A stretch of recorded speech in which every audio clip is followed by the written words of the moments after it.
किसी भी महिला को अपनी शर्तों पर जीने के लिए मरना पड़ता है। तो क्या राधिका यादव की मौत अपने शर्तों पर जीने की वजह से हुई? राधिका यादव की मौत एक आज़ाद सोच की वजह से हुई?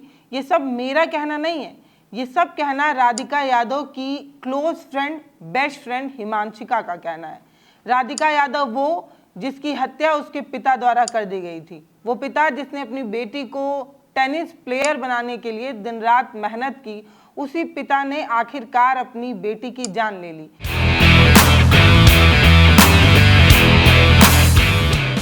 उस राधिका यादव का मर्डर क्यों हुआ, क्यों पिता ने इस तरीके का कदम उठाया, इस बारे में अभी तक पूरी जानकारी सामने नहीं आई है। पिता के बयान बार बार बदल रहे हैं, इसीलिए शक की सुई जो है वो एक अलग तरफ इशारा कर रही है। अब राधिका यादव की जो क्लोज फ्रेंड है हिमांशिका, उसने इंस्टाग्राम पर एक वीडियो बनाया। वीडियो बनाकर उसने परिवार वालों पर बहुत ज़्यादा गंभीर आरोप लगाए। ये बताया कि परिवार दिन रात राधिका को टॉर्चर किया करता था मेंटली। वो बार बार पाबंदी लगाता था, हर चीज़ पर रोक टोक। मतलब समझिए एक ऐसा परिवार जो इतनी रूढ़िवादी सोच का था कि वो अपनी बेटी को जीने नहीं देता था। राधिका एक खुले विचार की लड़की थी, बहुत प्यारी, बहुत सुंदर, बहुत मासूम लड़की। उसकी मौत सिर्फ इसलिए हो गई क्योंकि वो अपनी आज़ाद सोच पर जीना चाहती थी। ये सब हिमांशिका बता रही है। हिमांशिका ने 2 वीडियो इंस्टाग्राम पर पोस्ट किया, पार्ट 1 और पार्ट 2। इसके अलावा उसने कुछ और पोस्ट भी किए हैं। पूरी बात हिमांशिका ने क्या बताई है ये आपको बताऊंगी, और यकीन मानिए ये पूरी बात सुनने के बाद हम में से बहुत सारे लोग ये सोचने पर मजबूर हो जाएंगे कि क्या पाबंदी किसी भी लड़की पर ठीक होती है? क्या लड़कियों को आज़ाद छोड़ दिया जाए या कुछ पाबंदी उन पर लगाई जाए? मतलब अब हिमांशिका का ये कहना है कि इतनी ज़्यादा पाबंदी लगा दी गई राधिका पर कि उस पाबंदी से राधिका घुटन महसूस करने लगी। राधिका को ऐसा लगता था कि उसे आज़ाद जीना है। तो क्या पाबंदी ठीक होती है? अब पूरी बात हिमांशिका ने क्या बताई है वो सुनिए। मेरा नाम हिमांशिका सिंह है। राधिका यादव मेरी बेस्ट फ्रेंड थी। हम पिछले 8-10 साल से बहुत क्लोज थे and I just lost her. मुझे लगा नहीं था कि मैं इस चीज के बारे में इतनी जल्दी बात करूंगी, बट मेरे पास कोई और चॉइस नहीं है। कल ही मैं उसकी बॉडी देख कर आई हूँ। इस वीडियो का सोल पर्पस यही है कि तुम सब जान पाओ कि राधिका कौन थी। राधिका यादव एक इंटरनेशनल लेवल टेनिस प्लेयर थी। वो मेरी बहुत अच्छी दोस्त थी। वो बहुत ज्यादा काइंड सोल थी। वो बहुत स्वीट थी, बहुत ज्यादा इनोसेंट थी एंड हिमांशिका ये कहती हैं कि उसने कभी नहीं सोचा था कि उसे इतना जल्दी इस मुद्दे पर बात करना पड़ेगा। हिमांशिका बताती हैं कि राधिका और वो दोनों बहुत क्लोज फ्रेंड है, हर चीज़ें एक दूसरे से शेयर करते हैं। 8-10 सालों की दोस्ती है, हमने बहुत अच्छा समय साथ जिया है, इस तरीके की बात हिमांशिका बताती हैं। वो ये बताती हैं कि राधिका को वीडियो बनाना और फोटो खिंचवाने का बड़ा शौक था। वो बहुत पसंद किया करती थी अपनी वीडियो को पोस्ट करना, लेकिन परिवार वालों के कहने पर उसने सोशल मीडिया पर जो वो एक्टिव रहती थी वो भी रहना उसने कम कर दिया और अपना इंस्टाग्राम अकाउंट तक डिलीट कर दिया। परिवार वाले उसके इतने अजीब थे कि बार बार उस पर पाबंदी लगाते थे, यहाँ मत जाओ, वहाँ मत जाओ, ऐसे मत करो, वैसे मत करो, हर बात पर टोका करते थे। रोक टोक इतनी थी, पाबंदी इतनी ज़्यादा थी कि राधिका को घुटन महसूस होती थी।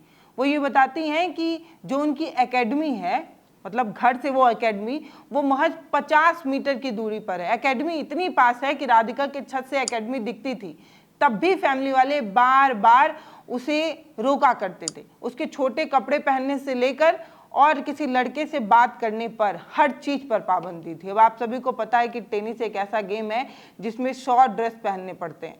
मतलब क्या उसके कपड़ों की वजह से उसे बार बार टोका जाता था, ये एक सवाल है। फिलहाल हिमांशिका ने क्या बताया है उस पर वापस लौटते हैं। तो हिमांशिका ये कहती हैं कि मतलब इतनी पाबंदी थी कि वीडियो कॉल कर बार बार फैमिली वाले लोग पूछा करते थे कि कहाँ हो, कहाँ नहीं हो। मैं कई बार उसके घर पर भी गई हूँ और कई बार वीडियो कॉल पर उसे बार बार बताना पड़ता था कि वो हिमांशिका के साथ है, ये सारी चीज़ें। मतलब एक लड़की जो इतनी आज़ाद सोच की है, एक प्लेयर है, कई मेडल जीत लिए हैं, उस लड़की को किसी से बात करने तक की भी छूट नहीं थी। क्या पहनेगी, कहाँ जाएगी, सब कुछ तय किया जाता था। वो कहती है कि एक वीडियो जिसकी चर्चा खूब हो रही है, कारवां, जिसे दिखाकर ये बताने की कोशिश हो रही है कि उसका जो को एक्टर है उसके साथ राधिका का प्रेम संबंध था। जो लोग ये सारी बातें कर रहे हैं उनसे मैं प्रूफ मांगती हूँ, अगर उनके पास कोई प्रूफ नहीं है तो बेहुदा भरी बातें ना करें। इस तरीके की बात हिमांशिका कहती हैं। वो कहती हैं कि राधिका इतनी सीधी लड़की थी कि वो कभी किसी से बात ही नहीं करती थी। हम दोनों कई बार एक साथ ट्रैवल भी कर चुके हैं, कई टूर्नामेंट्स हमने साथ भी खेले हैं, लेकिन मैंने देखा है कि राधिका इतनी सीधी लड़की थी कि वो कभी किसी से खुलकर बात ही नहीं कर पाती थी। मतलब वो ज़्यादातर टाइम अपने फैमिली वालों के साथ ही बिताया करती थी। इस तरीके की बात हिमांशिका करती हैं। जो एक कमर्शियल वीडियो उसकी चल रही है वो एक बस नॉर्मल म्यूजिक वीडियो थी जो उसने आई गेस 1-1.5 साल पहले शूट करी थी एंड उसके खुद के फादर ने उसे ड्रॉप करा था। उसके अलावा भी उसके काफी ज्यादा शूट्स थे एंड फिर धीरे धीरे करके वो सब चीजें बंद हो गई बिकॉज उसके पेरेंट्स बहुत ज्यादा वो बहुत ज्यादा ऐसे थे कि लोग क्या कहेंगे। उनके पास हमेशा से ही सोसाइटल प्रेशर बहुत ज्यादा था और वो हमेशा से ही ऑर्थोडॉक्स थे। मतलब वो रोका टोकी हर चीज में रहती थी। मतलब मैं और राधिका हमने I think we started playing in back 2012 या 13 में। हम साथ में ट्रैवल भी करते थे, हमने आपस में भी बहुत सारे मैचेस खेले हैं। तो मतलब मैंने उसे देखा नहीं है कि किसी से ज्यादा बात करते हुए, हमेशा देखा है कि वो अपने पेरेंट्स के साथ ही रहती है। एंड लव जिहाद के बारे में बात हो रही है, आपके पास कोई किसी के पास कुछ प्रूफ क्यों नहीं है? लव जिहाद वो किसी से बात भी नहीं करती थी, उसके घर पे इतनी ज्यादा रिस्ट्रिक्शंस थी, बट वो बहुत टाइम से ना अपने घर पे सफर कर रही थी। बहुत ज्यादा उसको ना घर पे बहुत ज्यादा घुटन महसूस होती थी क्योंकि ऐसे कौन ही रहना चाहेगा यार, हर चीज का एक्सप्लेन करते रहना कि क्यों कर रहे हैं, क्या कर रहे हैं, किससे बात कर रहे हो। आई रिमेम्बर वीडियो कॉल्स पे भी उसको दिखाना पड़ता था कि अभी देखो हिमांशिका से मेरी बात हो रही है। मैं उसके घर पे भी विजिट करती थी तो उसकी एकेडमी उसके घर से हार्डली 50 मीटर्स दूर थी, बट फिर भी उसको घर पे आने का एक टाइम था। अपने दोनों वीडियो में हिमांशिका ने परिवार वालों पर गंभीर आरोप लगाए। इसके अलावा हिमांशिका ने कई पोस्ट भी किए हैं। पोस्ट में उसने राधिका की फोटो के साथ लिखा है कि मेरी सबसे प्यारी दोस्त, मैं तुम्हें बहुत मिस करूंगी। वो ये भी कहती हैं कि मुझे अभी भी यकीन नहीं हो रहा कि तुम मेरे साथ नहीं हो, काश तुम्हारी जगह मैं होती। इस तरीके का भावुक कर देने वाले पोस्ट को जिस किसी ने भी पढ़ा उसकी आंखें नम हो गई। आंखें इसलिए नम थी क्योंकि एक सबसे करीबी दोस्त जब छूट जाता है या उसका नहीं होना सुनाई देता है तो यकीन नहीं हो पाता है। वही हिमांशिका के साथ भी हो रहा है। तुम मेरी सबसे अच्छी दोस्त थी, सबसे प्यारी दोस्त, काश तुम्हारी जगह मैं होती, काश तुम इस दुनिया में होती, काश ये सारी बातें मैं पहले कर पाती। ये सारी बात हिमांशिका ने अपनी दोस्त के लिए लिखी है जो अब इस दुनिया में नहीं है। हिमांशिका अपनी दोस्त राधिका को बहुत मिस कर रही हैं और वो ये बताने की कोशिश कर रही हैं कि राधिका सबसे ज़्यादा मेहनती लड़की थी। उसकी ज़िंदगी में सिर्फ 2 गोल था, एक परिवार वालों के लिस्ट में फिट बैठना और दूसरा उसकी एकेडमी। पूरे दिन वो सिर्फ एकेडमी पर कड़ी मेहनत करती थी और पूरा टाइम वो फैमिली के साथ स्पेंड करती थी। बहुत सीधी, बहुत सॉफ्ट, बहुत नॉर्मल लड़की थी राधिका। वो ये बताती हैं कि राधिका, तुम्हारी दीवार जो है वो बहुत ऊंची थी लेकिन उसके पीछे तुम बहुत सॉफ्ट थी, बहुत मुलायम थी, बहुत प्यारी थी। इस तरीके की बात वो लिखती हैं। वो बोलती हैं कि मेरी सबसे अच्छी दोस्त थी राधिका, मैं ये बात शायद तुम्हें पहले बता पाती। वो ये कहती हैं कि जिस तरीके से उसकी फैमिली वाले उसे कंट्रोल करने की कोशिश कर रहे थे, इतनी पाबंदियां लगा रहे थे, बार बार उसे रोका टोका करते थे, उसकी वजह से राधिका की ज़िंदगी कष्टमय हो गई थी। बहुत प्रॉब्लम भरी उसकी ज़िंदगी की। वो आज़ाद होना चाहती थी, वो खुलकर जीना चाहती थी। इस तरीके की बात वो लिखती हैं। एक आज़ाद सोच की वजह से राधिका की मौत हो गई क्योंकि उसकी आज़ादी उसकी फैमिली वाले नहीं देख पाए। उसके शॉर्ट कपड़े पहनना, लड़कों से बात करना और ज़िंदगी बेहतर तरीके से जीना, यही उसकी मौत की सबसे बड़ी वजह थी। ये बात उसकी सबसे करीबी दोस्त ने बताया कि वो बहुत फोकस्ड लड़की थी। अपने लक्ष्य को पाने के लिए और अपनी आज़ाद सोच के लिए वो कड़ी मेहनत करती थी। वो कोई रील पोस्ट नहीं करती थी, वो किसी से मिलने नहीं जाती थी, वो बहुत सिंपल लड़की थी। वो पूरी तरीके से अपने सपने को जीने के लिए समर्पित थी। राधिका की मौत उसके परिवार वालों के रूढ़िवादी सोच की वजह से हुई। राधिका एक बहुत मेहनती लड़की थी, अपने सपनों को जीने वाली लड़की थी, एक आज़ाद सोच वाली लड़की थी, लेकिन उसकी मौत का कारण उसके परिवार वालों की छोटी और संकीर्ण सोच की वजह से हुआ। उसे इस तरीके से पाला गया, इस तरीके से पाल पोस कर बड़ा किया गया, उस जिस परिवार में उसकी परवरिश हुई वो परिवार ही गलत था। राधिका की कोई गलती नहीं थी। ये बात बताती है, राधिका को ना किसी से प्यार था और ना ही वो किसी शोहरत के पीछे भाग रही थी। ये सब कुछ झूठ बोला जा रहा है, सब कुछ गलत बताया जा रहा है। मैं कल उसके घर गई हूँ तो मुझे पता चला है कि एक्चुअली उसका मर्डर पिछले 3 दिनों से प्लान हो रहा था। On 10th of July I was working out and मेरे को एक कॉल आती है मेरी फ्रेंड की, मैंने उठाई नहीं एंड फिर मैं देखती हूँ एक आर्टिकल होता है कि Radhika Yadav shot dead by her own father.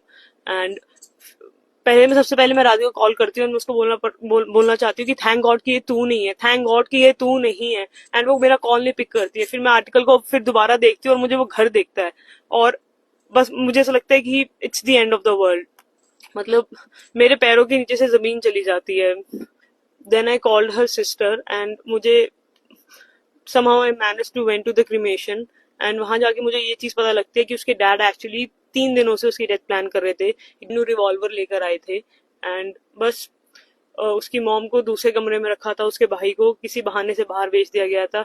Radhika के पास एक डॉग है लूना एंड वो पिटबुल है, तो मतलब she would have also saved her, but उसको भी घर से थोड़ा बाहर रखा गया था and he waited for the right moment और पीछे से मार दिया। मतलब 5 गोलियां कौन सा बाप मारता है, मुझे तो ये समझ में नहीं आ रहा, इतना उसने क्या ही करा था। एक अहंकारी सोच और पुरुषवादी सत्ता ने जो है वो राधिका की जान ले ली। तो क्या सच में आज भी महिलाओं को बेड़ियों में जकड़ने वाली सोच जो लगातार महिलाओं को पाबंदी में डाल रही है, उसकी वजह से राधिका की मौत हुई? आपको क्या लगता है कि हिमांशिका ने जो बड़े दावे किए हैं, हिमांशिका ने ये बताया है कि फैमिली उसे बहुत रोका टोका करती थी, बहुत पाबंदी लगाया करती थी और राधिका इसके ठीक उलट लड़की थी। राधिका खुल के जीना चाहती थी, अपने सपनों को पूरा करना चाहती थी, अपने कसौटियों और अपने सपनों पर जीने वाली लड़की थी। एक आज़ाद सोच वाली लड़की की मौत उसके परिवार की परवरिश की वजह से हो गई। आपको क्या लगता है कि लड़कियों को खुला आसमान मिलना चाहिए ताकि वो अपने पंखों को फैलाकर अपने सपनों को पूरा कर पाएं, या थोड़ी पाबंदी ज़रूरी है लड़कियों की परवरिश के लिए? क्योंकि हम देखते हैं कि इस तरीके की घटनाएं लगातार बढ़ रही हैं, इस तरीके की घटनाएं जिसमें लड़कियों के साथ कुछ गलत हो जाता है और गलत होना, रात को बाहर निकलना और कपड़ों को लेकर के कमेंट होते हैं कि अच्छे कपड़े नहीं पहने थे या रात के 12 बजे निकली थी, इस तरीके की घटना हो गई। तो आपको क्या लगता है कि लड़कियों को खुली छूट मिलनी चाहिए या थोड़ी पाबंदी परवरिश में ज़रूरी है? आप इस बारे में क्या सोचते हैं वो आप हमें कमेंट सेक्शन में लिखकर ज़रूर बताइएगा।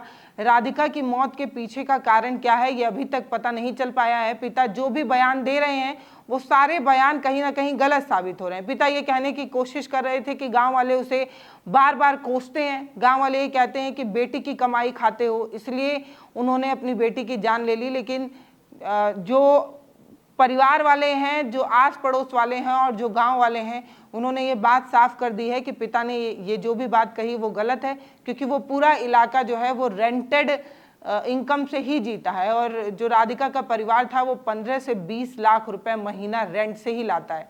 उनकी शहर में कई प्रॉपर्टीज थी और उन प्रॉपर्टीज से जो रेंट आता था वो 15 से 20 लाख रुपए महीना था। तो ये बात बिल्कुल गलत है कि राधिका के इनकम से परिवार चलता था, क्योंकि राधिका ना तो टेनिस प्लेयर बची थी, उनकी शोल्डर जो है वो इंजरी हो गया था, उसके बाद वो कोई गेम भी नहीं खेल रही थी और जो एकेडमी उन्होंने खोला था वो एकेडमी भी बहुत अच्छी नहीं चल रही थी। तो राधिका की कोई खास ज़्यादा इनकम थी नहीं, तो इनकम वाली बात जो है वो कहीं ना कहीं गलत साबित हो जाती है। और दूसरा, जो उनके पिता ने कहा था कि वो रील्स वगैरह पोस्ट करती थी, सोशल मीडिया पर एक्टिव थी, तो ये बात भी हिमांशिका ने गलत साबित कर दी। हिमांशिका ने बताया कि राधिका कोई वीडियो वगैरह पोस्ट नहीं करती थी ज़्यादा और सोशल मीडिया अकाउंट इंस्टाग्राम वाला 1 महीना पहले ही उसने डिलीट कर दिया था। वो कोई भी ऐसा काम नहीं करती थी जिससे परिवार वालों को दुख पहुंचे, ठेस पहुंचे, इस तरीके की बात। तो आखिर एक पिता ने अपनी बेटी की जान क्यों ली, इसका खुलासा होना बाकी है। फिलहाल इस वीडियो पर आपकी जो भी राय हो वो आप हमें कमेंट सेक्शन में लिखकर बताइएगा। इस वीडियो में जो भी अपडेट आता है वो हम आपको बताएंगे। वीडियो को शेयर करिए, चैनल को सब्सक्राइब करिए। धन्यवाद।